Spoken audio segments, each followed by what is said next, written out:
It has been exactly 1 month since you each answered the King of the Coast, Asbjorn the Red's call for a raid of the Franklands. After a glorious month of raiding and pillaging the gold, jewels, and other riches of the Franks, it is time you've returned home. As your longboat pulls in to rest at the docks of Haelhofen, you all notice the lands are different than when you first left the great city of the coast. It is now covered in heavy snows. This you know to mark the arrival of Fimbulwinter. Stepping off the boat one by one, warriors from the different tribes who answered the call of Odin's Eye step off and into the city to be welcomed by their families and friends who awaited their return. But not all yet is over for your band of raiders, for soon after stepping foot onto the snowy ground of the city, you are hailed by an aide of the king, who seems to be waiting for each of you in the Great Hall. Stepping into the Great Hall, the first thing you pick up are the smells of cooked meats and the barrels of mead pouring fresh into the cups of citizens and warriors alike celebrating a successful raid. Your attention is then brought up towards the man sitting in the throne at the top of it all, King Asbjorn the Red, a large, angry-looking man with bright fires making up all the hair on his head down to his beard, and a single scar crossing down his right eye. And next to him is a smaller chair, and in a smaller chair is his queen. Queen, I'm gonna butcher this horribly, Queen Snot, or Snot, a similar fiery red-haired woman with a green floral dress and crown, both of them wearing the pendant of flames. As you approach, King Asbjorn speaks up and says, "Everyone, my daughter has returned from a successful raid on the Franks, and for that we celebrate. But first, come forth, daughter of mine, and speak the tales of your actions in the north." And as you step forward to speak, kindly, would the daughter of King Asbjorn please introduce themselves, tell us what their character looks like, and of the deeds during the raid. So, Astrid steps forth. She is about 19. You can see a certain resemblance to her father in her eyes mainly, and sort of the line of her jaw. She has very long, natural, platinum blonde hair that looks unnatural, but it isn't, and it's sort of pulled back in a lot of intricate braids and twists and all kinds of things. She has very bright blue eyes and that sort of very pale skin that still doesn't burn in the sunshine, so there's like the very rosy undertone. And she's dressed finely, with a fur over her that is way too big for her, but her finery, her nice wool tunic over leggings and boots is a mess. Very high quality, but it is bloody, it is dirty, there are holes, and she looks a little bit worse for wear. She's kind of dirty as well, but she strides forward, bows deeply to her father, not as deeply to her mother, and looks around at the sort of assembled people there in the hall and just smiles and says, "Father, honored father, we return, and we have done glory for your name and for Odin's Eye. At our battles, we were fierce.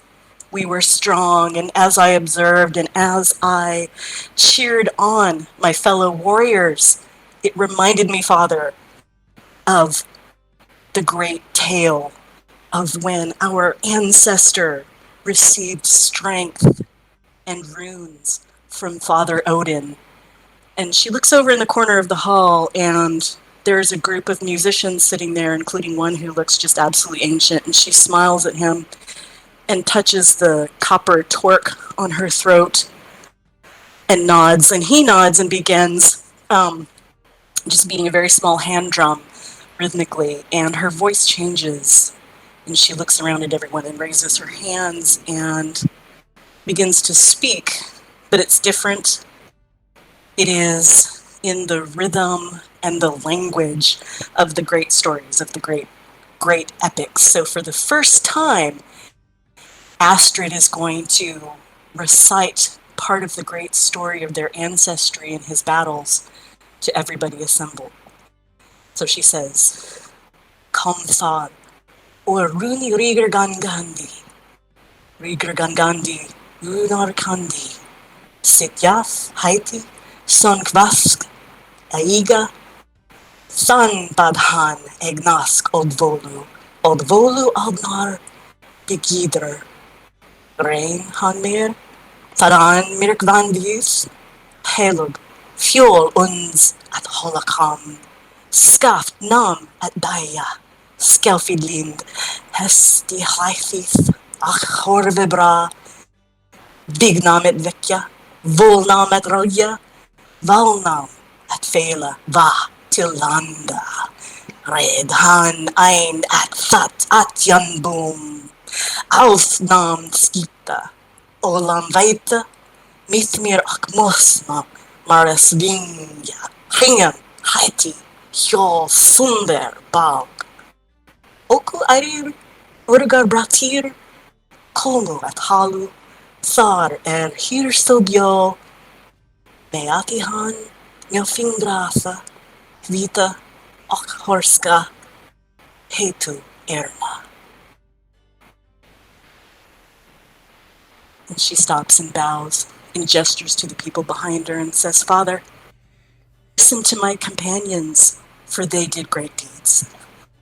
And she bows and steps to the side.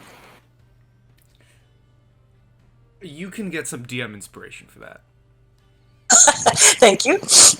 That was impressive. As you finish, your father, King Asbjorn, speaks up once more and says, Now, as my daughter says, the rest of you, I wish to hear your deeds. I wish to hear the deeds of those who answered my call and joined my daughter on this raid in the north. All of you step forth and tell me of your actions. And now would be the time for whoever would like to go after that impressive display to introduce their character, what they look like, and their deeds in the raid. So whoever would wish to go next, be my guest. Gwenethia would probably step forward, following behind Astrid. The presentation, while beautiful and touching, and the expression on Gwenethia's face showing just how much she enjoyed it, also says that this isn't the first time that something like this has occurred. And following behind such a powerful person, really in their element, is not something that Gwenethia is particularly new to, nor is she afraid of. So she would take a step forward to speak upon her behalf. Stepping forward is a younger woman, just a couple years older than Astrid, around 22 years old, standing at 5'9", with bright blonde hair pulled back into some very gentle braids, with very bright crystal blue eyes and a tattoo that kind of looks like wings along her face. Herself, she is adorned in very simple, modest fur clothing that does help prevent the elements, but doesn't look like it's traditionally designed for extensive travel.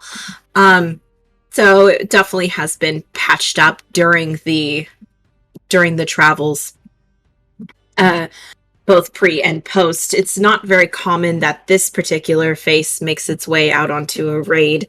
However, going out, experiencing the world, trying to learn more about it, and trying to solve many mysteries, including some of her own personal adventures that she has taken on, this has been very enlightening for her. Gwenethia steps up and gives a deep bow to the king and a deep bow to the queen before raising her head and standing upright. It was a momentous trip. We accomplished many, many great deeds and were able to acquire more than we had originally anticipated for our journey.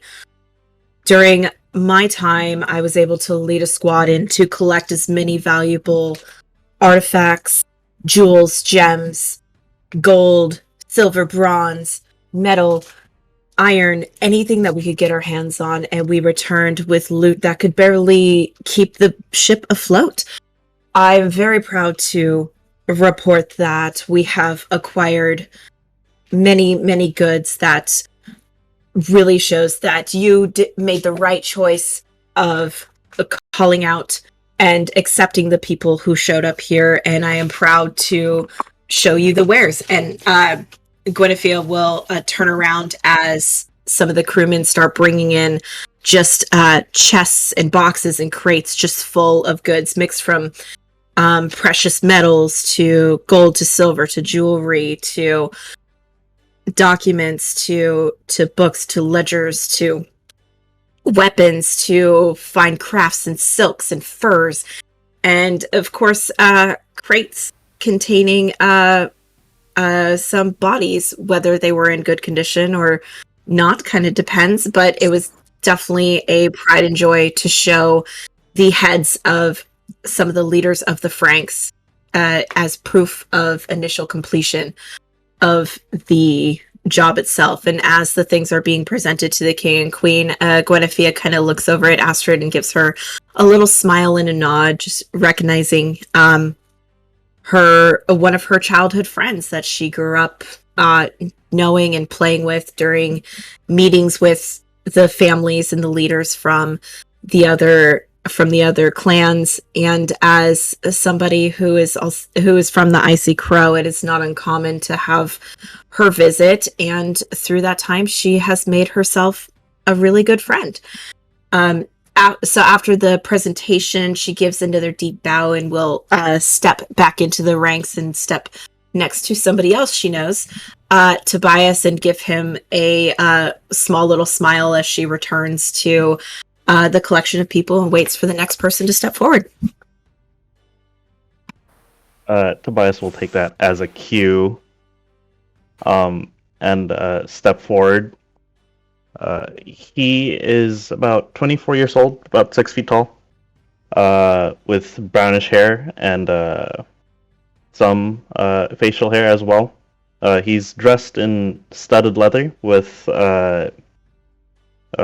it's lined with furs, has a shield, axe, nothing too fancy. However, down his left arm can be seen tribal markings that are quite obviously of the Wolves of the Shadow. And down his right arm are tribal markings of the Icy Crow, indicating that he was one of the few tributes, or volunteers, however you want to call it, from the Wolves of the Shadow, sent to train and mature with the Icy Crow. So he steps forward and kind of addresses the king and queen with a respectful nod before saying, "The enemy fights fiercely with well-trained soldiers, but they don't fight with honor. I found myself continuously trying to break up their formations and preventing them from leading our Vikings to dishonorable deaths. Ambushes they have for our boats, I thwarted. Ambushes at night, attempting to assassinate us in our sleep, I stopped. When they would try to feign negotiations, I cut them down. We came back with as much treasure and loot and supplies as my friend Guinevere has indicated. But we've come back with honor and glory, and we've upheld the tenets of the 9 virtues.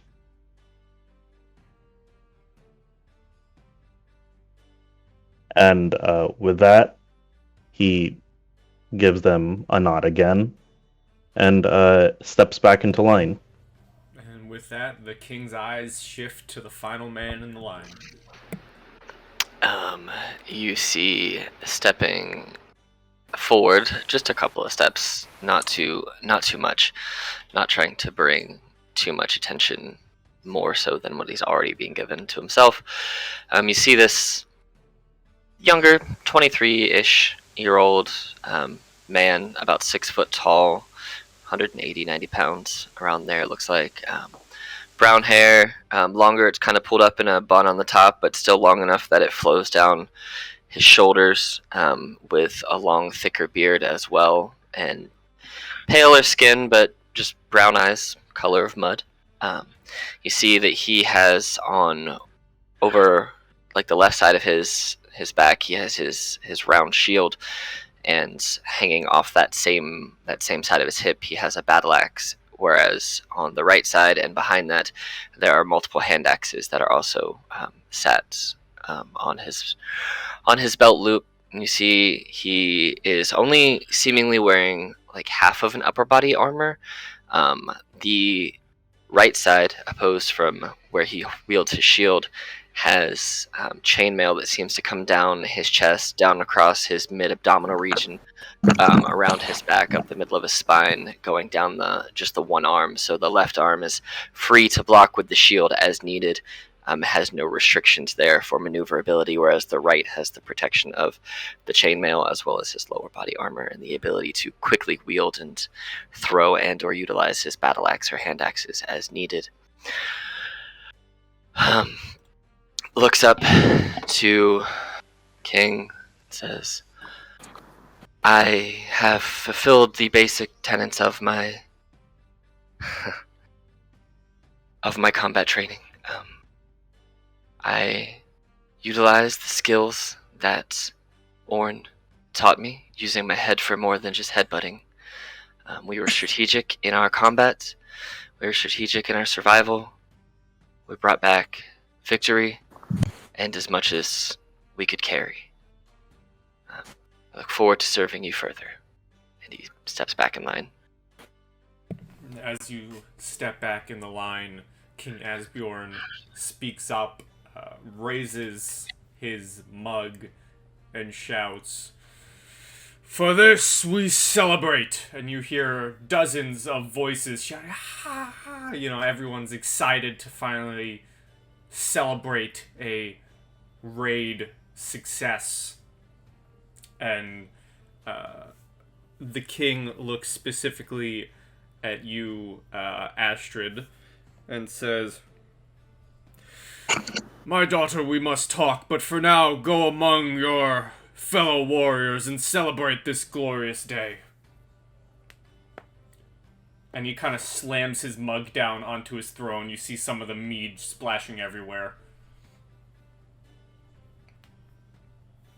Astrid bows to him, acknowledgement, and she walks a couple steps over to one of the long tables and just grabs a tankard from an old grizzled warrior there and yells, "The honor of Odin's eye!" and then just slams the whole thing.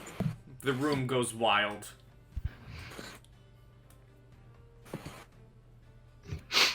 Yopir will also match that energy, stating the same, to the honor of Odin's eye, and also slamming one down, and then flipping it upside down and putting it beside yours and giving you a nod.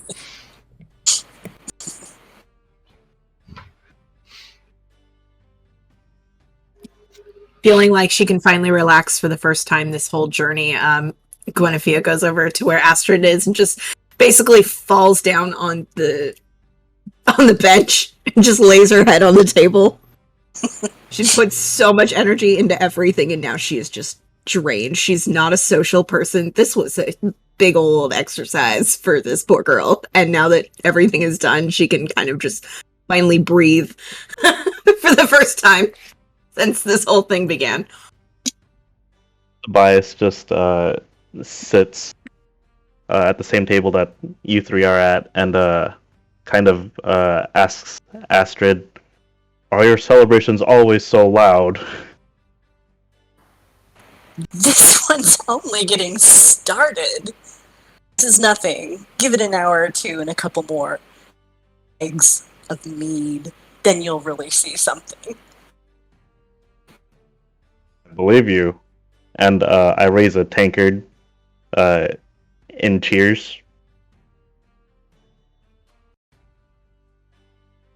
She will grab another tankard from somebody else and turn that gesture. The battle well fought, Princess Astrid. Well, I couldn't have done it without you. I mean, maybe I could have, but you definitely were brilliant out there. You get a swift elbow to probably your hip. As you make the comment about I could have done this without you. It's like, bam! What? What's that for? Tobias You and I grins. both know that you would have been dead had Tobias not jumped in the way of that arrow at one point. Well, he was not the only one jumping. But yes, I don't know that I've properly thanked you for that. She actually takes a bracelet off her wrists and hands it to you. I take the bracelet and I raise it as thanks. And I will put it in my pocket. I'm guessing that the sizes of our wrists are probably not the same, but I do appreciate the gesture. Right, yeah.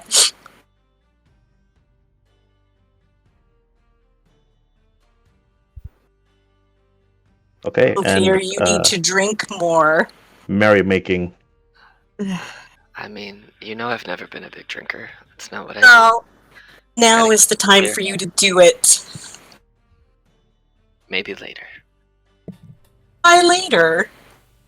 It started with us now. Well, I will restrain myself. Well, as several hours pass, let's be honest, as the day passes of partying, I'm sure you get some drinks in. Oh, yeah, I'm just not trying to be passed out in the first 2 hours. You gotta ride it all the way to the end. Yeah, it is a Viking celebration. It lasts a day and a half. Yeah, you gotta pace. Mm-hmm. And at some point during the celebrations, Astrid, you do remember that your father did say that you had to speak with him at some point. Right. So I, push off whoever I was just about to leave with. I'm like, wait, sorry. Later. I'll find you later.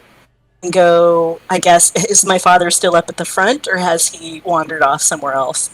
He is still very much so on his throne. Right. So I will come up much closer to the throne this time and bow again. Father?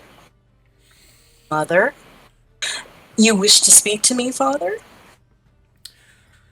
Yes, my daughter of mine, I'm sending you to Uppsala, one of our vassals. The Jarl there is having trouble, and he puts his hand, he's a big man, as seen in the handout that I gave you, which I will bring up again just to show the point. He is a large man. Mm-hmm. And so he puts a very big hand on your shoulder and says, I am entrusting you, my daughter, to aid Jarl Alrekr in his troubles and keep the peace with our vassal cities and towns. You can choose any warriors of your choice, but I must insist that you begin your journey there come the morning. Oh, morning, you say. She sort of rubs her head. Father, you honor me. Honor me indeed. Thank you. Is there anything else you can tell me? What exactly is happening in Uppsala? What is it that the Jarl is having trouble with? Something of a missing reader of the runes. Oh dear. Have you received messages? Is there anyone here in court who brought you the messages that I could speak to, perhaps? Our scouts have been embedded in Uppsala, as you know. We have scouts in many of our towns. And the information they've brought back is... Well, Jarlr Alrekr is quite the easy to anger, and it sounds as if his current rune readers are not up to the task, so he's brought in a different sort of aid from the Icy Crows, and it sounds as if this rune reader's gone missing. Which is why I'm sending you and a band of warriors of your choice to possibly speak with the Jarl and aid Uppsala in their problems. I have heard that his temper is legendary. He is quite faithful to myself and the Odin's Eye, and we wish to keep that on our side. In that case, you are sending the right person, Father. I won't fail you. Good. Go speak with your warriors and prepare for the morning. Oh, how many... Do you want me to take a full company, or smaller force? Which do you suggest? I don't believe a party fit for a raid would be necessary, so pick a small few. Very good. I have just the ones. Thank you, Father. Gives you a nod. She bows. Goes back to his drink.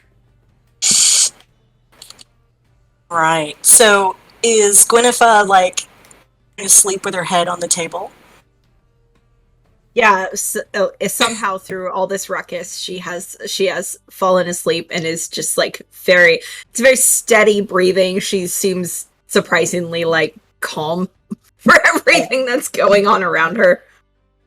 All right, so Astrid sails over and just pounces on her. It's like, wake up, wake up, wake up! Guess what? Guess what? She just screams bloody murder and falls out of the chair on the floor. Get up! And she hauls her up and is like kind of bouncing, holding onto her hands and just bouncing. Guess what? Guess what? Guess what? Guess what? Oh my god, if it's about another guy, I swear I will break a tankard over your head. No! It was a girl last time anyway, and that's not it at all. Guess what? What? My father has put me in charge of a diplomatic mission. Uppsala.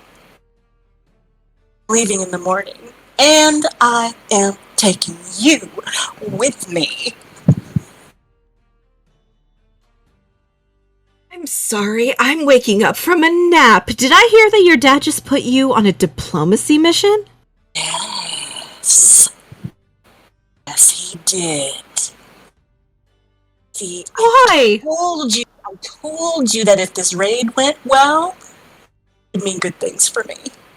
And of course for you. Why? What do you mean, why? I'm brilliant! Well, I really wish I could give a solid argument to either point. I'm gonna let that slide. Why would he put someone like you in charge of that? That's dangerous. Do you know how hard it is to be a diplomat? Someone like, no, it is not. It's easy. I watch it all the time. I am charming. You know this. I am so charming. So, we're going to see Jarl, is it Alrekr? Sorry, Alrekr? Here is your pronunciation. Well, here's your spelling. Okay. Jarl, Alrekr. Alrekr, Alrekr, one of those two. Alrekr, yes, Alrekr. We're going to go help out Jarl Alrekr. Apparently, rune reader he brought in has gone missing. And she's from the Icy Crows, so... Do I know who the rune reader is? Do either of us? Well, unless Tobias is around the conversation. I'm at the same table. I'm not being quiet. Opier is trying to dance. Roll performance. First roll, That's why I said try. It's not good at it. It's not good at all. He's trying. Trying to be social. He's charming in his own way. Mm-hmm. So, Gwyneth and Tobias, both of you can roll me history checks. History. Okay. Ooh. Ooh, I'm good at that. Watch this prove me wrong. No, it does not. Why doesn't it let me click on it? Okay, hold on. Let me try that again. Roll. There we go. Oh, well, you know, you don't need me. So, let me get my information here.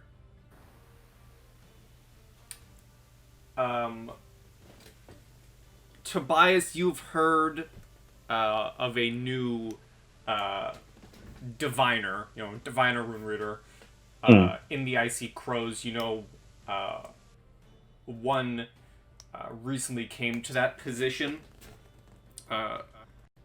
You know they're kind of out there, that you really haven't, because you've been on the raid for a month. It's been some time, so your memory's a little hazy on the figure. Sure. Gwyneth, with you and your books and your smarts, you do know they are a recent addition to the Icy Crows diviners and rune readers. Not much is known, but you do know of his nickname. You've heard it spoken before. He goes by Wolfheart.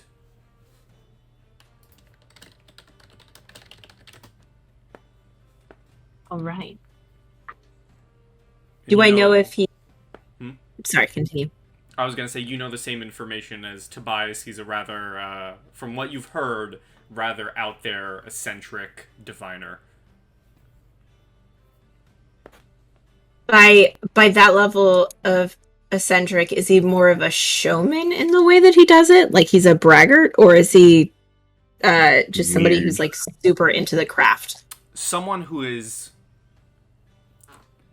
If the diviners and rune readers are already super deep into, the history and tradition, this guy's like amplify that by like times 10.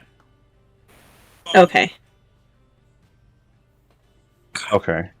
Huh. Oh, him. Yes. What do you mean him? You know how you're big and loud and fun and energetic, and when you run into something that you're incredibly passionate about, we cannot get you to stop talking about it? Yes, I do. This guy is that times 10. So he's glorious, is what I'm hearing. He is glorious enough that he may attempt to outshine you. All right. Well, that'll be fun. It'll be fun. I mean, if we find him and he's still alive. He's a These smart diviner one. types aren't necessarily known for their survival skills. She kind of looks down at her clothing. She kind of looks down at her clothing and then looks up at Astrid and kind of gives her a dirty look. And Astrid just doesn't pick up on it at all. Well, And I'm taking you. And she turns over to Tobias and, like, hooks her arm, you know, like around his neck and just pulls him over. I'm taking you.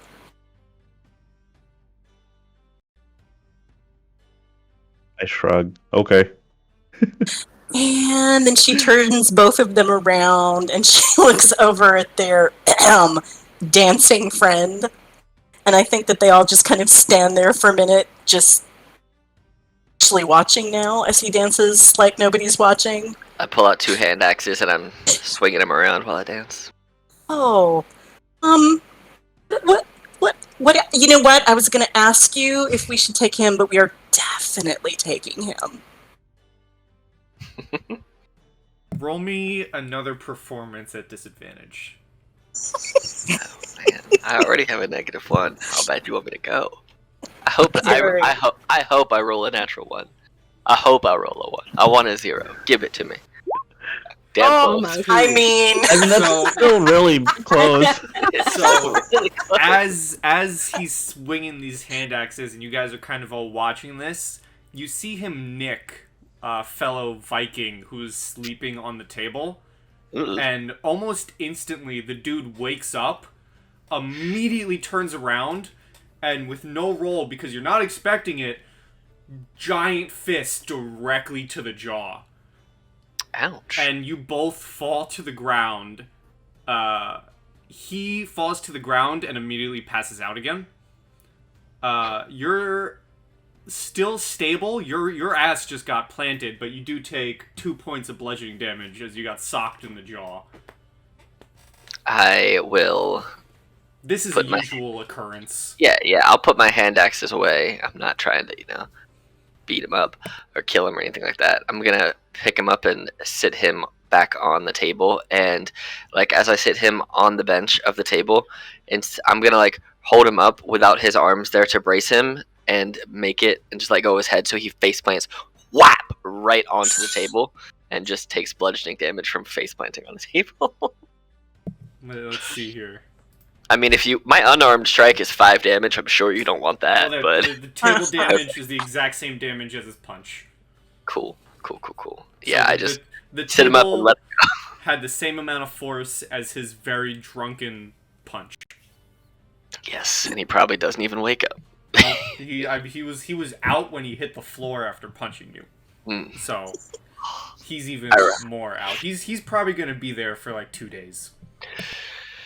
Astrid Pat him on the just, back. Good job, brother. Good job. when she sees this happen, she lets go of her other 2 friends and just goes, yes! And runs over, just jumps on you. I'm gonna move out the way so you can land on the guy who's sitting on the table. Oh, All right, rude! hold on. Roll. Okay, we're having a roll off. Drunk as Okay, hell, so I'll so- take disadvantage. Yeah, I'll give you both disadvantage. So this is going to be athletics, acrobatics versus athletics or acrobatics. And you said it's both a disadvantage? Yes, because you both have been drinking. Alright. 11 versus... I'm making it. Try to do disadvantage. Hang on. If you hold control on D&D, I'm trying to be fancy. Oh, you're good. Trying to be fancy. Okay, so this is going to be acrobatics. 4. So you Opier, you perfectly's, overselling it. You very drunkenly stagger out of the way. Mm-hmm. And Astrid, you land directly on the large back of one of your fellow warriors, who I'm now naming Bjorn. Bjorn. You land on the very large back of Bjorn, and you just hear snores. He is out. The sudden force of it, though, you do take 2 bludgeoning damage, as Okay. Bjorn is built like a brick wall. Yes, and I am Just definitely across the not. board. I was gonna do like a full-on panda, koala baby glomp here, so I just really do smash into poor Bjorn, and then I'm connected to him like a backpack, and I'm like, ow! Wait, Did you need something, Wait. Astrid? yes, ow! And so she climbs up on Bjorn, and she comes over to you and is like poking thick. you in the chest. He's thick. Yeah, I know. Anyway, she's poking you in the chest, and she goes, "You are coming with me tomorrow. Where are we going? Going to Uppsala. Why? Diplomatic mission. And maybe finding some guy. Anyway, we're leaving in the morning. Who's the diplomat we're escorting? What is wrong with you people? It's me. I laugh heartily, and loudly, and drunkenly. I slap you. That was rude. Yeah, so were you. You told a joke. That's what you do often. Why wouldn't I laugh? It was a good one. My father put me in charge, so watch yourself, buddy. She's poking you on the chest again. You realize I have axes, right? Just You cut off realize your I finger. you realize I have a father, right? That's okay. To be killed by the king's hammer would be an honor. So I'll keep that in mind. I don't think If you you can. do well on this mission, You know what? I I'll like do that for you. The King's Hammer are the name of his honor guard. Nice. Fair. All right, fine. I see you're not joking. I guess I'll go with you. You don't really have a choice, but thanks. Fine. Who else is going? Who else I have you point. swindled into this mission? I point very grandly over to, almost like a Vanna White at the letters over at Tobias and Nifa. Ta-da! We're a Everything, thank team you. now. They believe you as well? Yeah. Oh, Of course, they're Oh. very enthusiastic about it. okay, if you say so. Do say so. Guinevere does not look enthusiastic. Well, all right. Where are we meeting in the morning? Because I need to go, sleep. I don't know. How about here? Okay. First light. Oh, that's early. I mean, I will I say, know. In Viking culture, sleeping in the longhouse after a day of partying, that's kind of the norm. Be like, he's just gonna fall asleep right there. He's gonna be like, all right, see you in the morning. Oakley's gonna fall asleep next to his best buddy, Bjorn. I'm gonna go find a non-damp corner and sleep in a non-damp corner because I don't want to sleep in the wet beer-soaked table. So. Good luck with that. She pats one of the big dogs that's wandering by. Oh, come here, dog, and I try to walk the dog over to be my sleeping partner. You're walking him over, and what you don't realize, it's a very large man. Yeah. Yes. That's okay. Aww. Up here does not mind. It's sweet when people get together. She's turned to Tobias and Guinevere. You look back over, and I'm just collapsed over top of him, just asleep, just snoring. It's like, blah. Also, if you haven't noticed, Bjorn's full name is Bjorn Bigfellow. Because he's a big fellow. He is. Perfect. Well, I think I am going to retire for the evening, and I guess she would probably always bunk with Astrid whenever she came here. Right. And Astrid does have a room in the, longhouse of the king. And yeah, you've definitely stayed there before. You know where it is.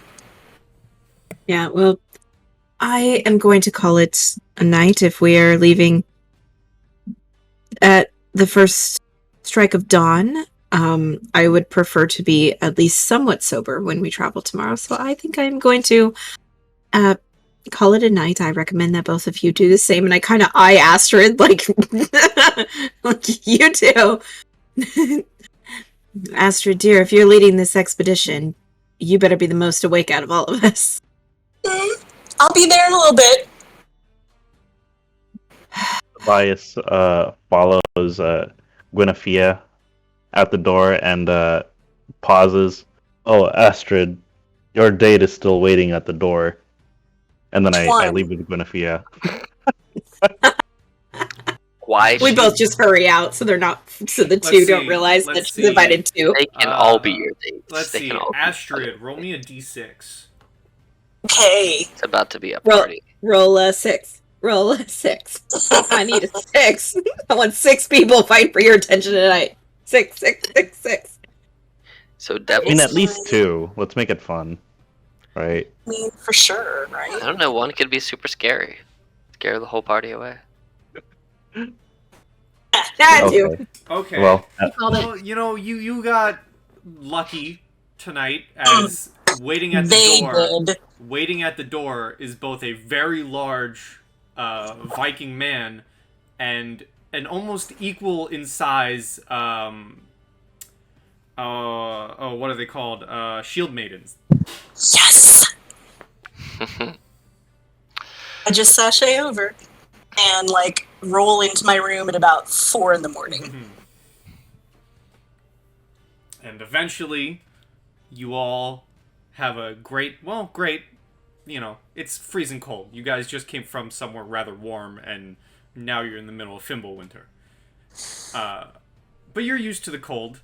But you all do eventually get a night's rest, so both Opir and Bjorn heal their wounds, and Astrid, you probably get some more wounds during your time in the night, but that gets all healed up.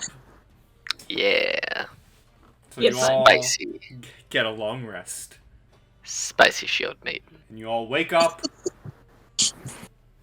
and I assume you all eventually meet back in the longhouse, where people are still drinking, and the king is still at his throne with the queen, just overseeing everything, as is usual, as is the day-to-day. So I'm going to go to my father and say, we are about to depart, Father. Anything that you would care to best help us on our way, or any advice?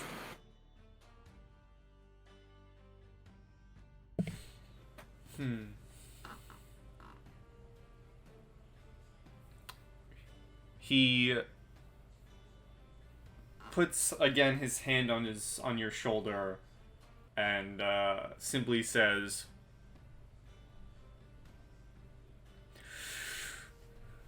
"Follow Odin faithfully as Odin follows you. I wish you well, daughter." Thank you, Father. We appreciate your blessing. She bows and heads over to her companions, and I guess we will head down to the docks. When they step outside of the lodge, Astrid just goes, "Oh, gods!" Pulls her fur hood up so that her eyes are kind of shielded. There's a very knowing look from Guinevere. Very strong side eye. She doesn't say anything. She just follows on. As your party assembles at the docks to take a boat to Uppsala, you go through the rivers past Jutland and Dannevirke, which is a very large wall. Up here is where you went to raid the Franks. Beyond Dannevirke is the Franklands, which is basically the shield of Norveger to hold back the might of the Franks.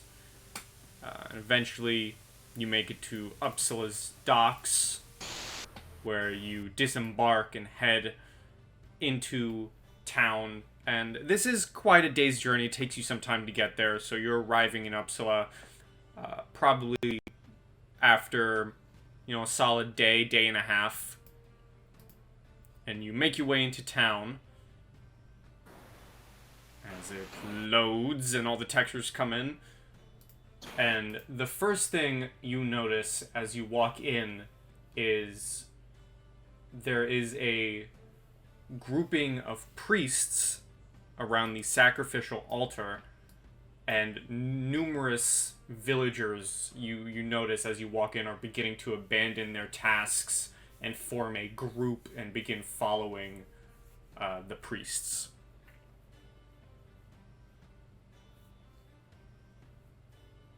Well, seems like something we need to check out. Let's go.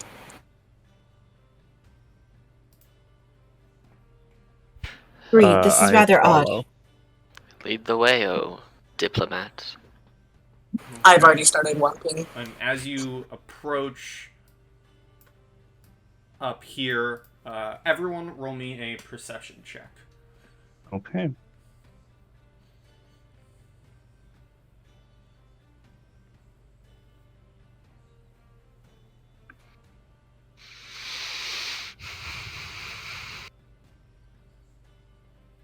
Well.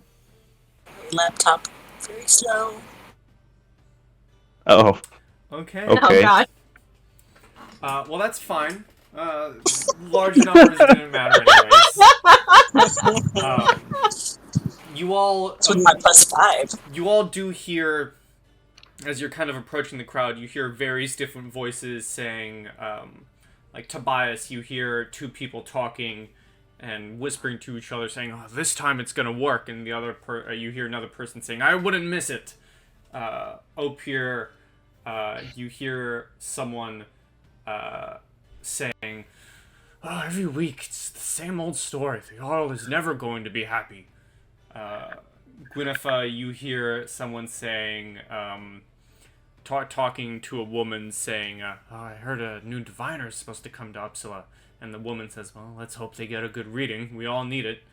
And then Astrid, finally, you hear a group of folks talking, and one of them says, as you're all kind of walking through the crowd, they say they're going to offer to the gods a huge boar the hunters caught in the great forest just 2 days ago. Can't wait to see that beast. They say its tusks are as long as your arm. And as you are approaching, with your perceptions, you also do notice that more or less the entirety of Uppsala has gathered at this point, except for one figure. You see a blacksmith just seems to continue working on their wares. Okay. As we get closer, if I look at like the front row, do I see, anybody that looks like attired like the Jarl, main religious figure, any of those people? You do not. Since Gwenethia and Tobias both grew up here, do we know where the Jarl would be? Yes. You do know that the Jarl has his own home here. Okay.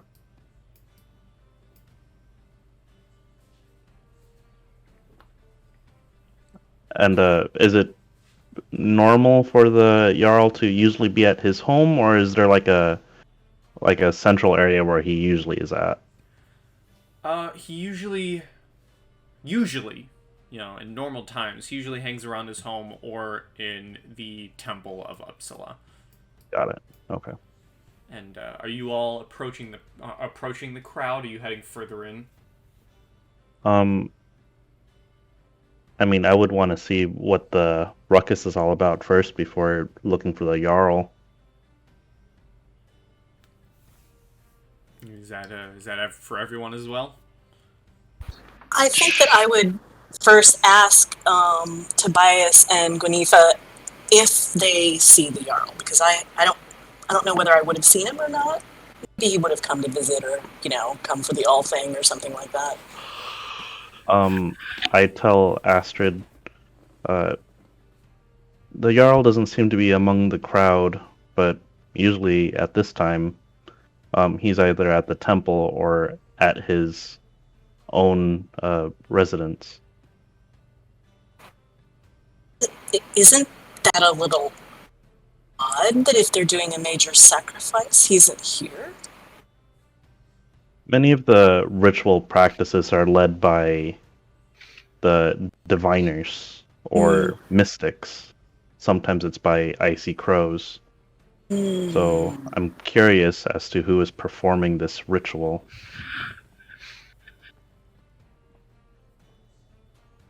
Well, we can certainly look and see, but I don't want to offend the Jarl by talking to anybody else too much before we make ourselves known to him. Certainly, we'll just take a peek and then go on why don't you our go way. ahead? Why don't you go ahead and get in there and take a quick peek? Okay. May I do that? Yes. Well, as you guys are talking and as you approach, you begin following the chattering crowd and get closer, each of you noticing that no less than 30 people with more and more joining in as you guys get closer, as you walk. The dirty snow between each of your boots creaks with each step compressed by your weight. Meanwhile, snowflakes gently fall and land on your heads and shoulders. Small clouds of vapor are appearing in front of your face, wetting your nose. Eventually, you walk and get closer to the crowd and reach a depression in the ground where there is a large rectangular stone in the middle. The stone bears the dark red stains of countless sacrifices that have been officiated on top of it. You see the priests around the stone lift their hands up towards the sky and pay homage to Odin, the All-Father, so he may share a fraction of his infinite wisdom. As you notice this, all of your eyes spot a figure in the crowd and getting closer, who begins walking up. That can be none other than the Jarl Alrekr Sigholer, shrouded in the fur of a black bear. His stern gaze is fixed upon the priests as he gets closer, accompanied by 2 armed guards and one that is probably just a house servant. From the western side of the depression, you each see 5 men drag and barely contain a large boar that, despite the wounds still spilling copious amounts of its warm blood on the snow, is trying to wrangle itself free of the ropes that bind it. The pungent smell of wilderness and blood reaches your nostrils from down in the depression, and the savage grunts of the beast have many among the crowd take a step back. With one mighty blow to the back of its neck with a heavy mace, the animal falls to the ground, shaking violently and thrashing about for a moment. As soon as it loses its energies, it is grabbed by its legs and pulled on top of the sacrificial stone. The priests close in around it, their hands towards the sky, and the crowd lowers their head, muttering prayers and litanies. A curved dagger is placed to the neck of the beast, and instantly every rattle stops as a river of crimson blood flows to the cold stone. Each priest gathers the blood in a low bronze receptacle, staring into it intently, and then throws the blood violently in front of himself, creating a gory pattern of red stains steaming with vapor. The crowd suddenly goes silent. The older priest pulls a rune out of a leather satchel he carries around his neck and shows it directly to the Jarl. As you hear him speak, "Oh, my lord, we have been granted an important insight. The Burkana rune is warning us. Unfortunately, once again, we cannot give you the augury that you so ardently crave." And you see the priest lowers his eyes to the ground, not to meet the gaze of the Jarl. "Unfortunately, even today, we can't give you the hope that you so desire." And in an instant, the Jarl doesn't even wait for the end of the sentence to turn around and begin immediately walking away with fury in his stride as you hear the crowd begin murmuring and begin to dispense as each of you feel hopelessness and disappointment in the air.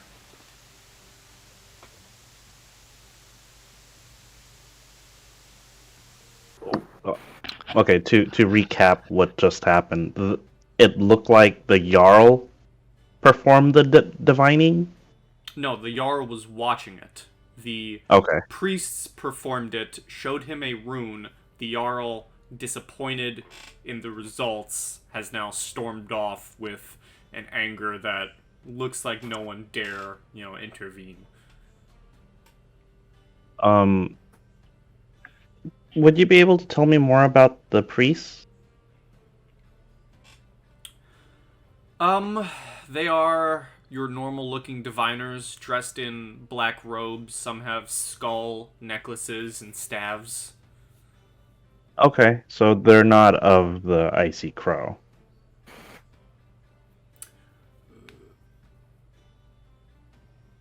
I don't remember what the Icy Crow diviners look like. Oh no, but like, we could say that they just have Icy Crow markings. They're not from our clan. We don't recognize them. Right. Yeah. No, they would have markings. Okay. These just seem to be not the ones that the Jarl is currently favoring. Okay. Okay. These are the court diviners, basically. Sure. I'm gonna turn to the others and say, because I was probably up front, right? Everyone else was like in the back of the crowd. Mm-hmm. You were close enough to see the action, like in its entirety. Everyone else was hearing it and everything. And okay. Real quick, here is the Jarl of Uppsala. Charmed. So I will update everybody on what just happened. Tell Guinevere, especially, the court diviners are the ones who officiated the sacrifice, and the rune that was revealed was not favorable to the Jarl.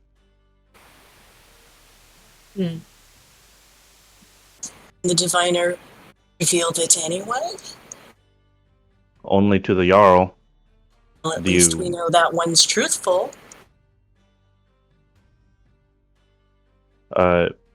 We could follow up with the diviners, but we'll probably find out more with the Jarl, don't you think? I do want to speak to him first. That doesn't mean we can't follow up with the diviners. I agree.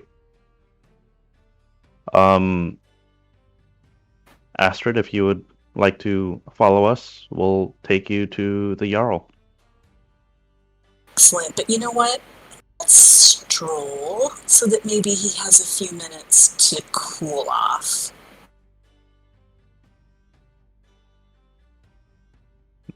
If that's what you wish. This is your diplomatic lead. I know. While we're kind of giving the Jarl a few minutes to cool off, is it possible to kind of just get a general impression of the town? See, like, do people look hungry? Do people look frantic, up in arms, etc.? Sure. You can roll me a, I guess just general looking around. You can roll me a perception. Okay. And then may I do that by casting guidance on myself? You may. Okay. Tell me, what is your guidance from? How are you asking for guidance? I assume of the gods. Yes. So I'm, in this case, since it's to do with a community, I think it makes sense to ask Frigg for some guidance and insight as to the well-being of this community. Okay. So there's not gonna matter. I'll roll the 1d4, but it probably won't do anything. 7. Well, with the People are sad. general look around, you don't, it's a normal town. You know that the vassals of Asbjorn are pretty well kept. So, you do see healthy people walking around. Okay. I just can't tell the general mood with that check, Yeah. correct? Okay. You can see a mix of people, but you can't tell, like, you see some healthy people, you see some maybe sickly people walking around, but you can't really see is like, are those sick people sick because the town's doing bad, or, you can't really get that vibe. Got it. Okay. Thanks. That's what I wanted to do while I was killing time, if anyone else wanted to do anything.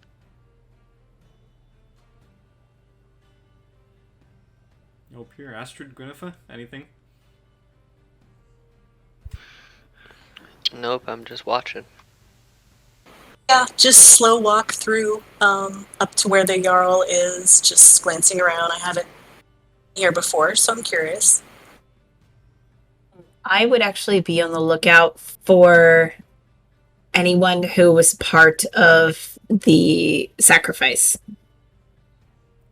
Particularly the one that is likely gonna die here soon because he gave bad news. I'm particularly looking for that person. Well, you do still see that the priests are still around the sacrifice altar. Has the crowd kind of dispersed after Yes. everybody left? Yes. I will kind of just start casually making my way over there. Alright. I will cast guidance on you. Okay. And I think I sort of clock what you're doing and just kind of nod. Going. Just because I want to have fun with spell descriptions to fit the setting, tell me again, who you asking the guidance from? Certainly. I guess I'm kind of just having a short dialogue with Frigg. And I'm like, perhaps today I am not feeling up to the task, but perhaps my companion may have some wisdom shed upon her, Lady Frigg. Please. Pretty please. Okay. And I tap Guinevere on the shoulder just before she parts. Okay. And you begin walking to the priests at the sacrificial altar. I will just move the party token as a whole to the altar.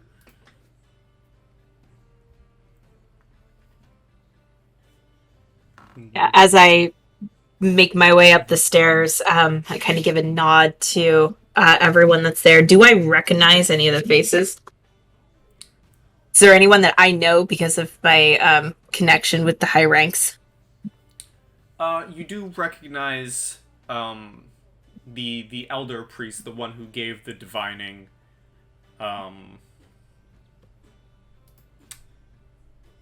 As his name is gonna be this Nelson. Nelson. Nelson, the Nordic. Nelson, the Nordic. Nelson. I will give. Well, somebody left in anger. I thought that was a good name. Goodness. Oh, you're saying that to him? No. Pepper left for some reason. Yeah. I lost Discord, logging in shortly again. Oh, Okay. I was like, wow, that was harsh.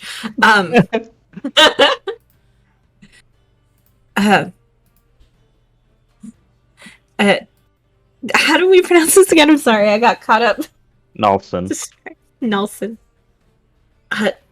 Yes, as I approach, I will go to Nelson and give a.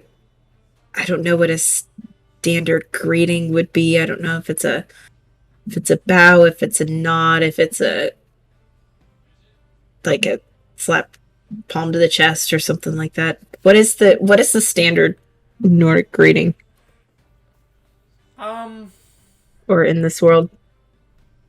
let's say, I mean, you can make up your own. I'll say it varies from clan to clan. Okay, so I will place my hand against my chest and kind of bow my head a little bit, but not like over my heart, like over the dead center, where if that portion of her chest was exposed, is a giant tattoo of the icy crows. So that's where she carries her symbol. She's got the one on her face, but her main one is on her chest. So she places her hand on her chest and gives like a small head bow and says, "It's good to see you, though it looks like you had to deliver some bad news. Pray tell, what happened?" Ah, child, it is good to see you as well. You've grown so much.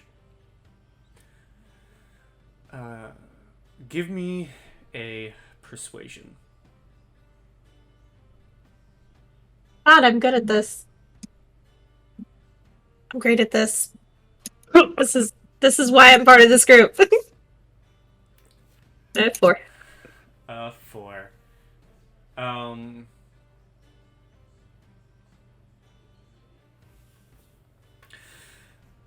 It is nothing you should concern yourself with, child.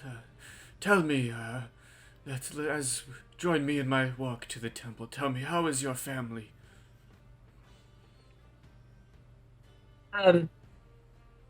Guinevere kind of gives a small sigh and says, "Dad's doing well. My brothers are being brothers. But outside of that, everything seems to be going well. I wish I could say the same for you and your abode here. I am here on a diplomatic mission as an escort, so I can't really socialize too much, but I will escort you back to the temple and we can have a little bit of catching up before I return to my party.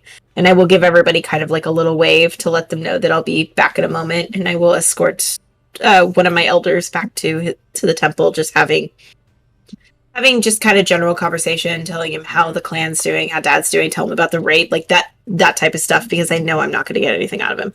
Yeah. Okay. And eventually, like a minute or two, you do eventually join your group back. This is the particular reason why I don't people very well. He did not tell me anything, though I think I got a really good recipe for a stew. I might have to try that later. Well, that's all right. We can work on him later.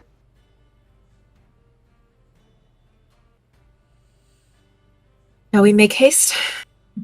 Yes, I think we've given the Jarl enough time. Okay. I'm guessing we go here. Yes. Okay. And you see, as you approach the house, there are 2 guards standing outside the front door. And I don't mean to abuse the fact that we grew up here, but do we recognize these guards? Roll me a history check. Okay.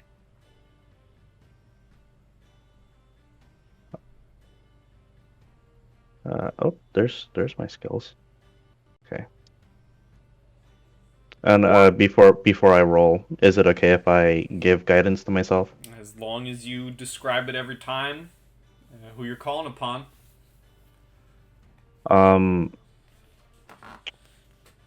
Okay. Hopefully my memory of the townspeople here served me as well as the memory of my mother. She still lives clearly in my head, so clearly they should too. And I kind of encourage myself in that sense. Okay.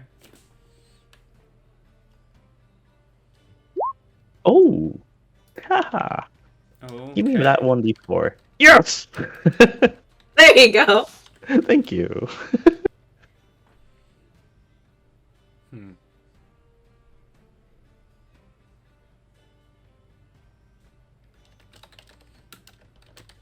You do recognize them. You remember Gwyneffa more so than Tobias because you were a bring-in from the wolves. So you have had less time growing up in the area. But Okay. both of you do recognize these two figures. You may have interacted with them in your young age. You may have gone on rambunctious adventures into the woods with them to go hunting. These are the twins Irik Eriksen and Kyol Eriksen.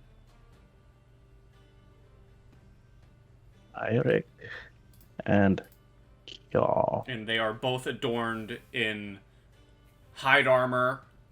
Each of them have very shaggy black beards and some tinges of black hair appearing from underneath their helmets.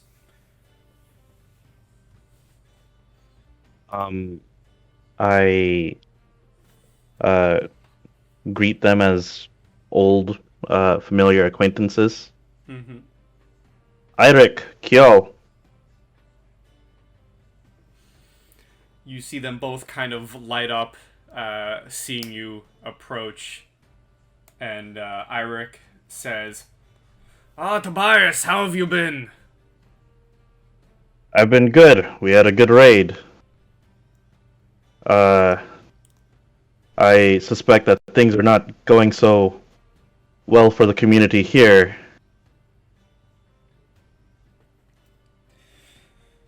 And this time Kyol speaks up and says, things have been better.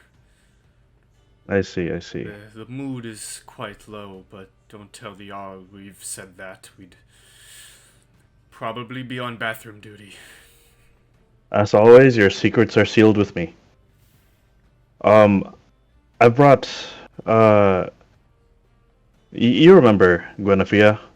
We've brought, companions, among them, Astrid of Odin's Eye. You see Irik speak up and says, the daughter of the Red is with you. And is kind of looking through the kind of your front group to kind of peer past to see Astrid. So Astrid steps forward and smiles and says, I greet you in the name of Odin's Eye. I wonder if you would be kind enough to tell your Jarl that the daughter of Asbjorn the Red wishes to speak to him at his convenience, of course. And you see Kyol speak up and says, it's an honor to meet the daughter of the Red. And he kind of bows his head a little bit and says, brother, keep them company. I'll go tell the Jarl. And he kind of heads inside.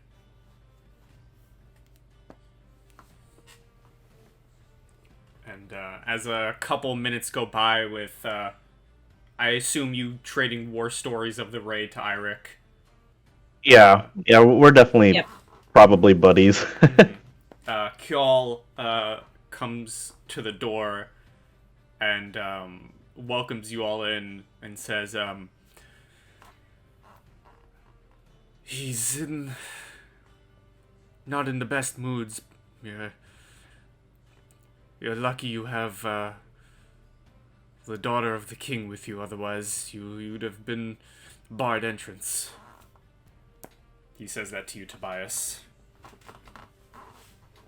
Well then, we're lucky, aren't we? Let's be on our best behavior. And may Frigga watch over this interaction. And I tap on Astrid's back. Very good. So she gives a little, inclination of the head to the guards and smiles at them. Then turns to her group and kind of is casting a critical eye over them, and she tucks a little bit of Gwen's hair back and she dusts off, she dusts off Othir's shoulder a little bit. He's got some travel grime on him, and she sort of, goes to try to do something with your beard, and then decides not to. All right, and then she checks to make sure that this long skirt that she has on over her leggings is hanging well, and she sort of just adjusts everything, and she says, all right, are we ready? Let us go. So she takes a deep breath and then just sweeps in. And she's not that tall, but she's trying to do that thing where she's just commanding the room, even though she doesn't have the actual height to do it. Mm-hmm. So she just sweeps all the way up to the Jarl and smiles. Just smiles at him and then bows very low. As you all walk in, you see the image of the Jarl Alrekr upon his throne, and at first he seems very peeved off. He has his hand balled up into a fist under his chin, looking annoyed.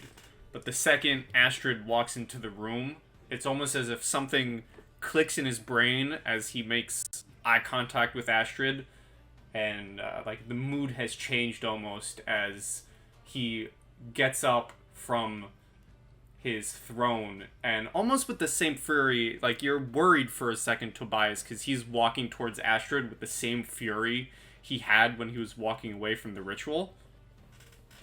Except he throws his arms wide open and almost bear hugs you, Astrid, and says, the daughter of King Asbjorn, it is good to see you. I remember when you were this little, still as fierce as you are now, trying to vie for your father's chair. And she laughed, and I imagine that she's, just barely on her tiptoes, that he's picked her up and almost lifted her up. And she just pats his face with both hands, and she says, oh, it is so good to see you, and you don't look a day older than the last time I saw you when I was such a child.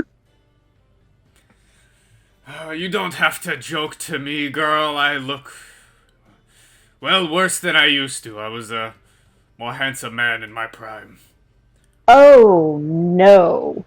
You're aging like a fine wine. Well, distinguished is the word that you want. Well, I'll accept all the compliments you have to throw at me. What does the daughter of the king bring me? What do I owe this arrival? Well, first of all, hail and well met from my father to one of his most noble jarls, one of his most steadfast allies, one of his dearest friends. It is truly an honor that I get to bring greetings from him to you, his beloved friend. And I've never been able to be in your wonderful, wonderful city, and I'm so excited to be here.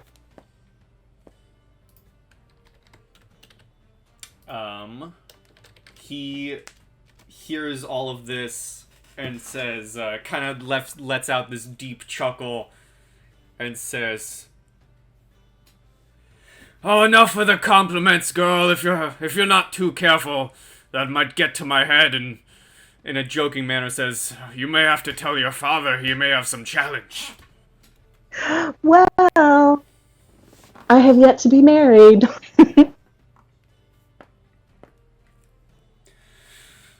So, what have you come to town for?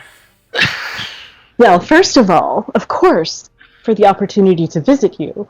And my father thought that you might want a first-hand report of our very successful raid, and he also wished me to extend an offer to be helpful if we can in any way. I have some small skills, and I have brave warriors with me. I know that sometimes there are things that visitors can do that those close to you can't. You say that, and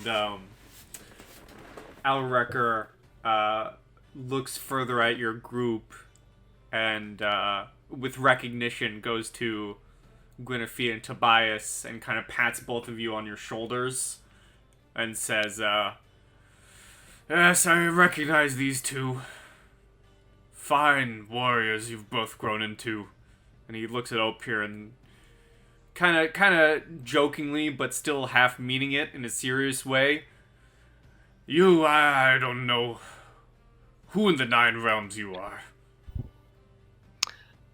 I'm Opir Ulfkilson, son of Tofi Ulfkilson, apprentice of Orn.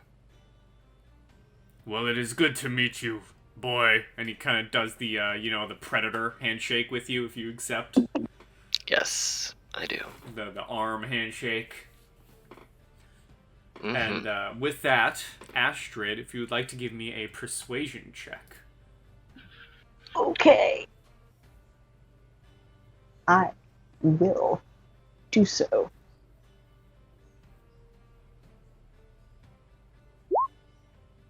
That's about right.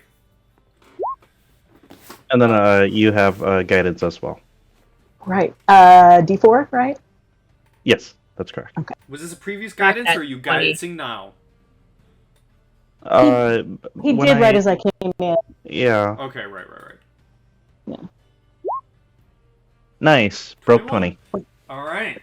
So he kind of takes his seat back in his throne, kind of gives the, hand gesture for you all to relax.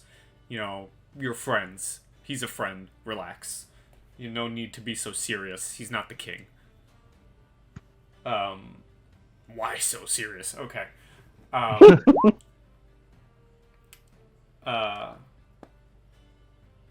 So, Alrekr, kind of in more of a sour mood, but not as sour as before, says, "Oh, I take it you've heard of my diviner issues, then." Indeed, sir. But I didn't wish to bring it up unless you did. "Yes, I've been hoping to see the Fehu rune extracted for myself in this city. As you all should know from your learnings, that rune heralds good fortune and prosperity and wealth.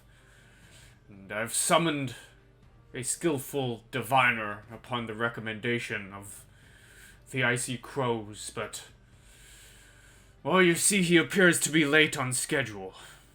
He was supposed to be here 3 days ago." Well, hopefully nothing ill has befallen him.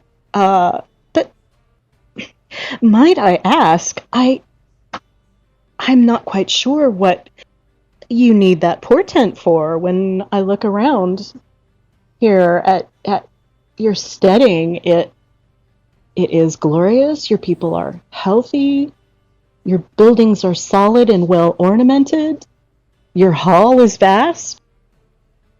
Is there something that we don't see here?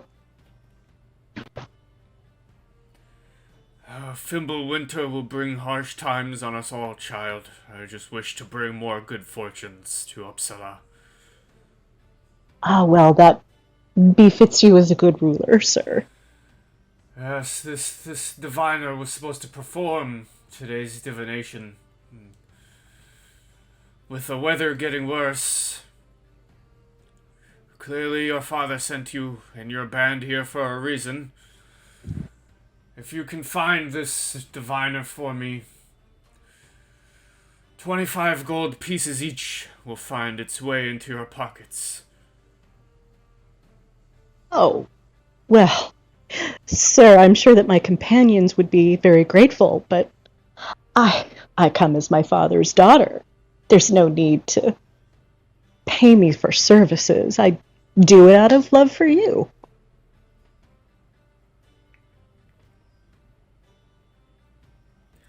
As respect for your father, I will still be giving you that gold if you find my diviner. Very well. You've offered, I accept. I just ask that if each of you are willing to brave the wilderness, it is of the utmost importance that you leave as soon as possible before the weather gets worse.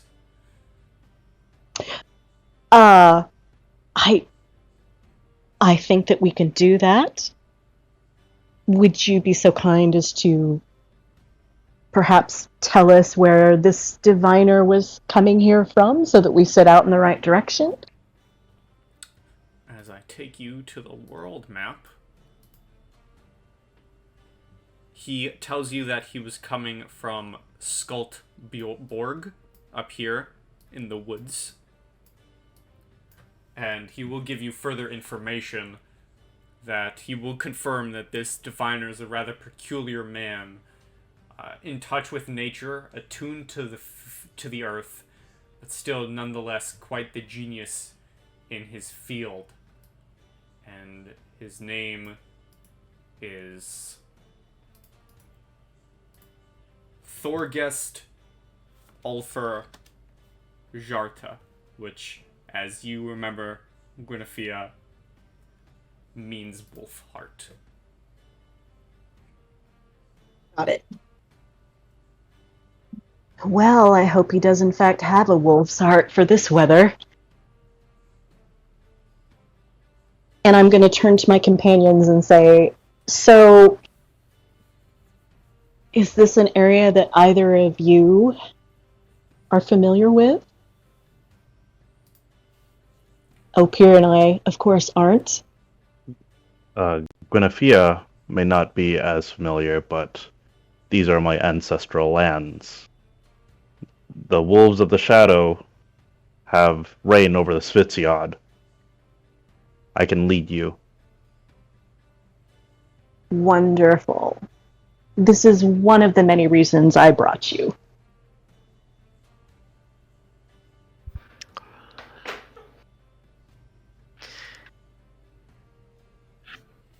And then she turns back to the Jarl and says, if you would be so kind as to let us have a meal before we set out. Of course, all the mead and food that you need. You are welcome in my great hall. And you hear him kind of begin talking to a nearby assistant, and people begin setting up the tables.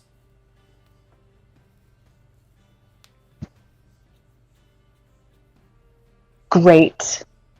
We can fuel up before we head out. Mm-hmm. And if you guys didn't already have it, he would also provide each of you with cold weather clothing. Perfect. Awesome.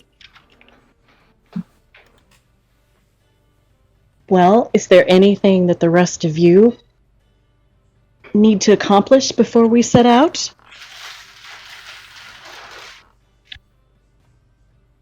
I think we should acquire a tent. If you don't already have one. Good call. I didn't think to bring one. Nor did I. Do they have a tent that I can buy? Considering you have the daughter of the king with you, the Jarl would provide you with a tent. Okay.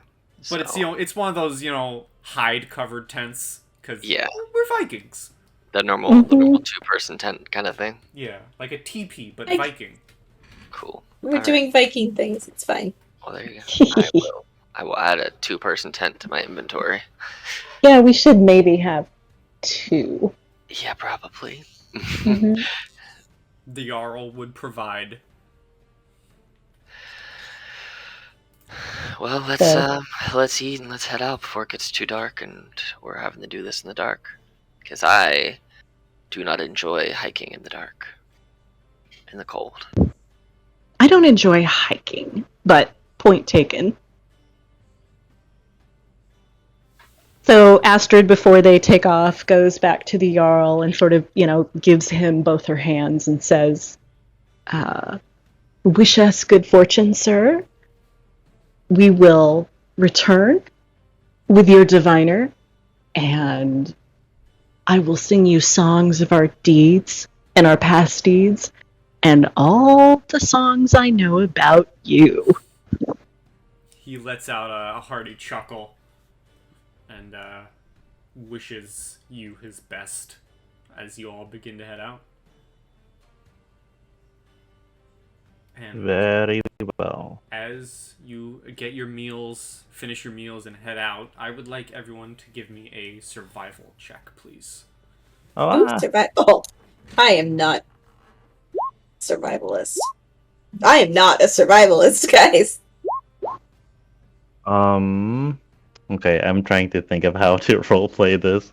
So many Norse gods. If I beat Prayer. you all at survival, it's going to be the funniest thing that has ever happened. Right? Prayer, guide my eyes and guide my feet. And please guide my roll. Thank God. Okay, I can barely beat Barely. By Astrid. one. Barely. It took Good, Freya yes. to get you to beat her. Good. Yes. Opir, Astrid, and Tobias, as you all walk out, you feel that the weather seems to be changing. The winds begin getting harsher, and you are definitely in for a journey. Possibly. I just look at my hands and I go, oh no! I forgot my fur mittens to go over my gloves. Gimme! And I just take Gwyn's. Oh, okay. Okay, here, Miss Diplomat. Thank you! Look, you have to admit that went well. I won't argue that it went well. I'm just not particularly comfortable here, that's all. Well, you know what? I don't think we're going to have to be here very long. I think we're going to find this person. No problem. We can come back, drink for a little bit, and then leave, like within a day. You're not going to have to socialize very much, I promise. Your Highness, have you ever stepped into the Svitjod? Well, no. There's about 200 miles between Uppsala and Skultbjorg. Well, surely we're not going to have to go all the way there. And it may not be in a straight line. Well, no. What did he say that this... Did he say that his diviner was 3 days overdue?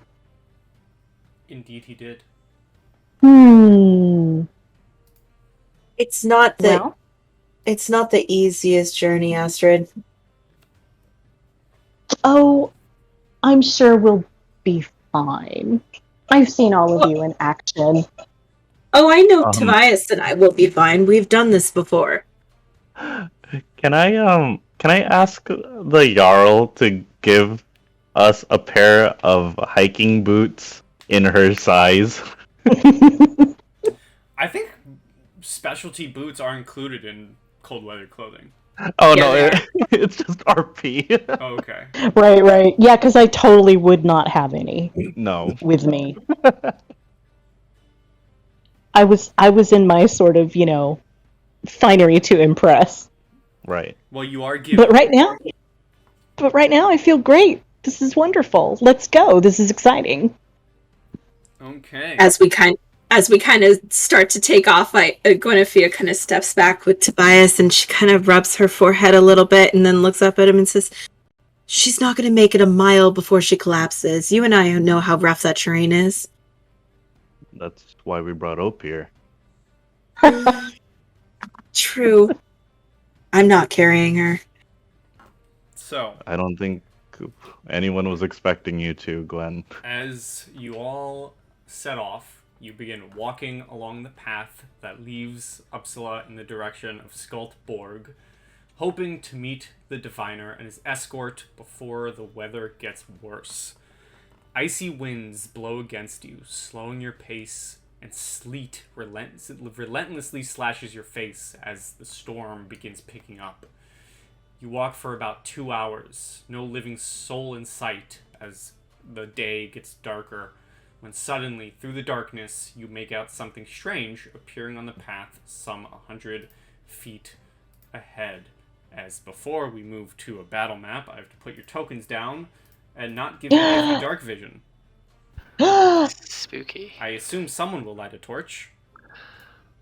If it's getting dark enough that we can't see, Ever. but I feel like the winds are tempered enough that I could maintain a torch, I would light one for now, but then when I have to pull out an axe and a shield, I will figure out what to do at that point.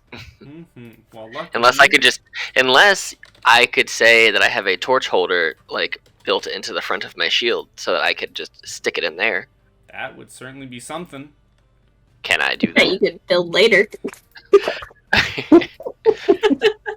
Or I could just, take an axe and cut a hole in it and slide it down there so it pinches between my arm and the back of my shield. Prompt 2. Or hand it to me. That's true, I could do that too. So, That'll probably be what I do. I'm not going to be charging into melee. That's fair. hold on. But yes, I will have a torch lit for now, and I will take one of them out of my inventory. I probably should have Okay. brought more, but luckily I start with 10, so now I have 9. Ooh, that's not what I wanted. Hold on. I like cantrip. I love you. Are Astrid or Tobias lighting anything? Or are you just going Yeah, off of- I was. Oh no, I was intending to light something. I was just wondering if light can be applied to more than one object, like shape water or something. Or does No, it can only be on one thing Oh, at a time. yeah, Yeah, as soon as you apply it to something else, it falls off the other thing. Nope. Okay, that's fine. I will grab a torch, and I will light it with Druid Craft. Okay.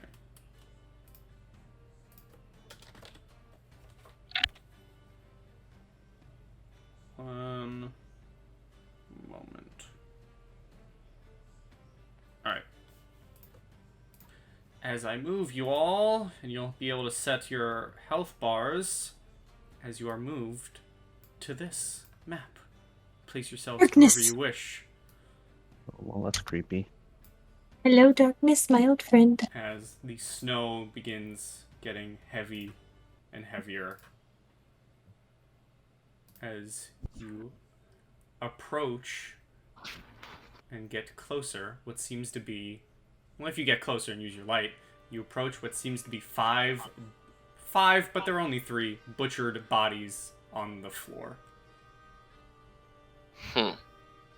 Stay close, Lady Astrid. There seems to be trouble around. Well, that wasn't completely unexpected. Are they wearing anything or have anything of use on their persons? You can give me an investigation. 18. Ooh, You that's see really good. 2 of the corpses, a man and a woman in their 40s, are wearing civilian clothing and appear to be unarmed, while the other 3 bodies, on the contrary, wear studded leather and are wielding weapons. What kind of weapons are they wielding by chance? You see short swords, mostly. Do any of them have a dagger on them by chance? No, you see mostly Okay. swords. Alright, that's fine. I am going... Are there any tracks leading away from these bodies?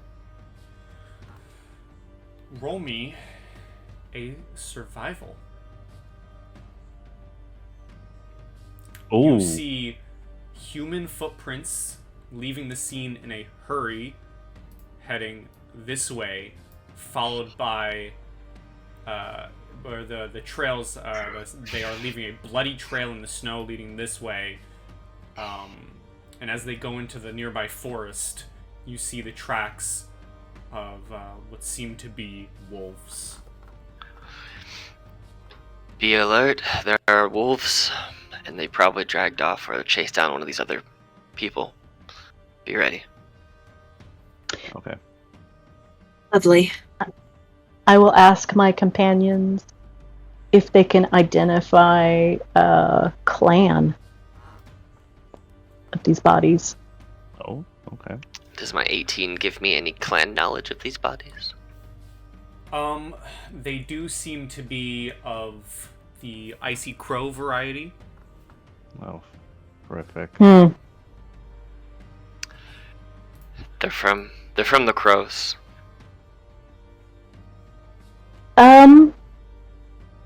Do we think there's any chance this might be the escort? I don't know, but if we don't hurry up, whoever they were with is gonna also be dead. So. All right, let's go. All right, I'm just gonna start going. Okay. Out of character, for Gwyneth, do you use both of your hands to cast spells? Or do you have like a focus? I have a focus. It's my book. Oh, okay. Yep. Are you able to cast while you're holding a book and a torch, or? I'm using the light cantrip. Yeah, I'm going somewhere with the questioning. Oh. Because if you do need a free hand to cast spells. Right, unless she has like Warcaster or something, right? I think that just lets you cast spells with a shield. Right? Yeah, that's what Warcaster is for. I think it allows weapons too, but anyways, you don't have that feat, so I guess you need your hand free. Okay.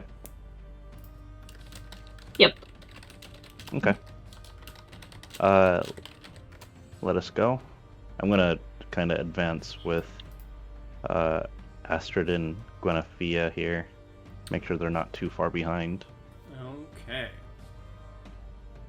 Well, I'm just gonna move you all forward to copy and paste you.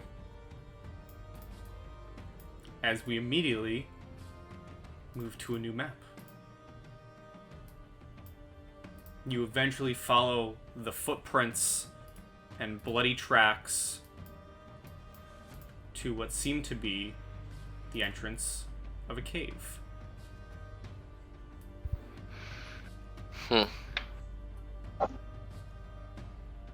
this is about 15 minutes following the trails. And you can see that the human footprints continue to leave a trail of gore up to the cave entrance. Just gonna keep going. Just get It closer. would seem they're still alive, maybe. Yeah, let's keep going. I'm gonna have my shield in one hand and currently my torch in my other hand. Okay. That's exactly how I have mine. As you are walking to the entrance, Opir, please roll me a wisdom saving throw. Oh no. Can I? I was going to do one thing, but What did you want to do? I was going to grasp Opir's bicep and look up at him and say, "Lead the way with courage," and give him bardic. Okay, I'll allow that to happen as you guys are walking up before the saving throw. So What's that? Thank D6? you. Yeah. 14. Okay. Well, as you are walking forward, you kind of stop for a second and feel this wave of what you could only assume is fear. You've never felt that before, but you immediately shrug it off because you've never felt fear before. What is fear? And you begin walking forward, and I would like Astrid, Gwyneth, and Tobias to roll me some perception checks. Actually, no, just straight wisdom. Just straight wisdoms. Straight wisdom. Wisdom. My +0, go. Yeah, that's what I thought. Well, you know. Well, with a 10 and a 13, believe it or not, Tobias and Astrid, you see what seem to be colors, bright blue colors popping up in the snow underneath where Opir's walking. as you recognize the signs of a Futhark circle carved outside the cave. And as Opir continues to walk through the rune circle, I would like a strength saving throw.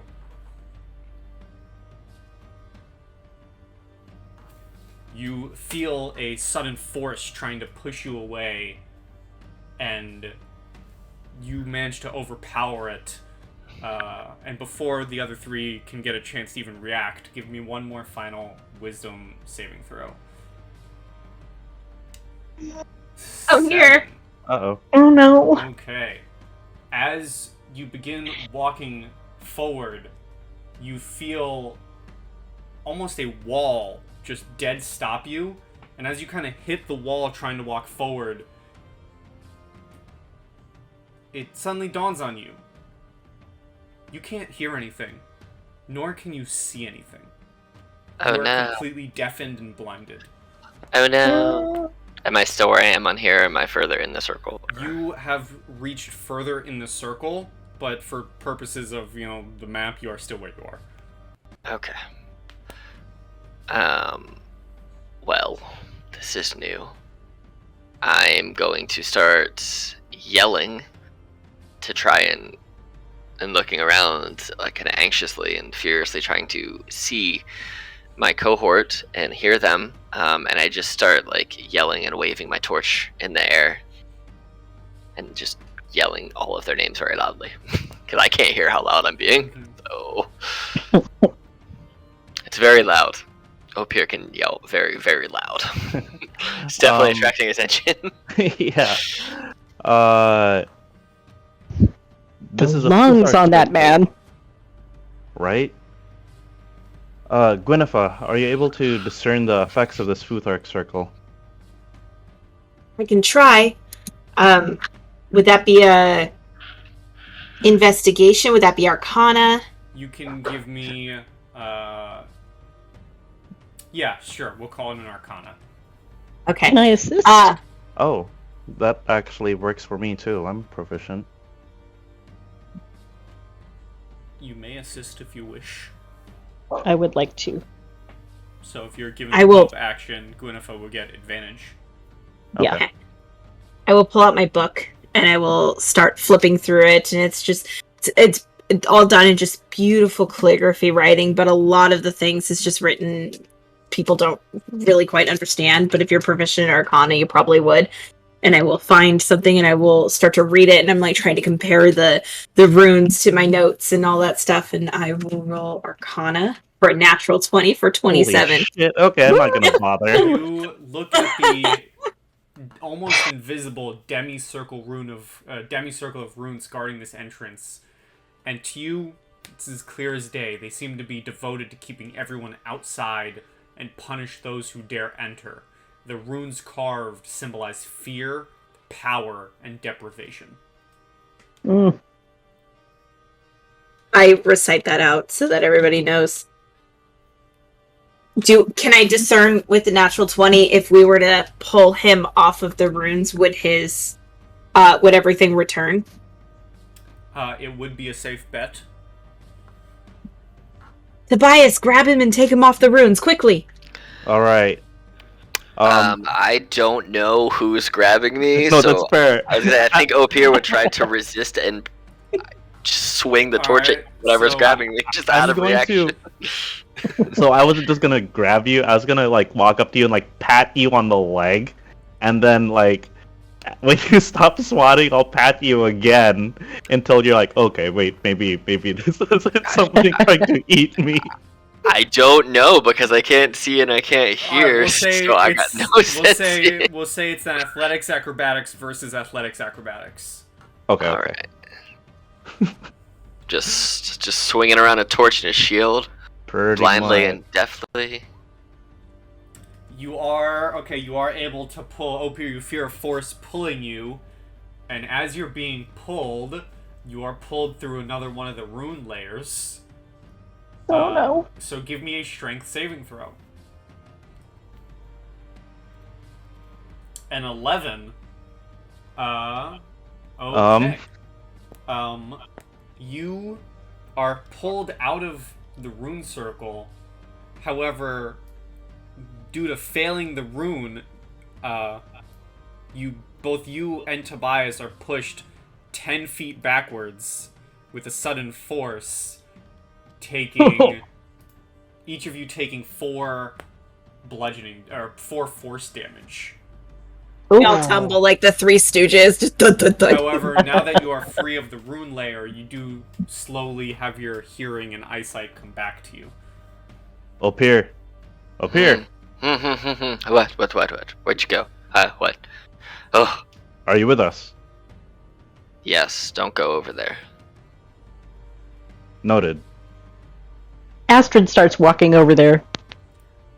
Boop. Is the rune like carved on the ground? It is, yes. And The circle, I mean. yes, it is. And I would like everyone, as Astrid walks forward, everyone to give me a perception check. Oh, I'm not here gonna we go. walk onto it Mm-hmm. just so that I can look at it. Yeah, that's not what he's asking for a perception check for. I know. About to be I know. smashed. It's alright, I can't roll out of the teens, guys. So we're cool. There's the It's okay, perception I should be doing.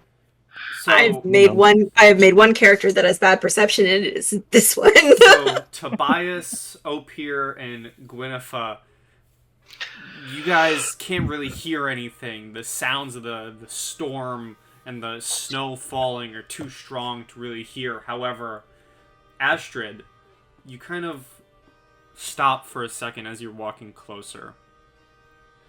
And through the snow, the heavy snowfall, you hear the faint sound of movement nearby. And as you kind of walk closer to the cave, there is a height to the cave. And you hear the faint sound of howling. And as you walk closer, barely seen through the light, which I know none of you can see anyways, but barely seen through your allies' light, atop the cave entrance are 2 wolves and what appears to be a much larger, greasy black fur covered, blood encrusted on the muzzle, larger than life wolf of sorts. And as it stares each of you down, we will continue this battle next session. Nice. Oh.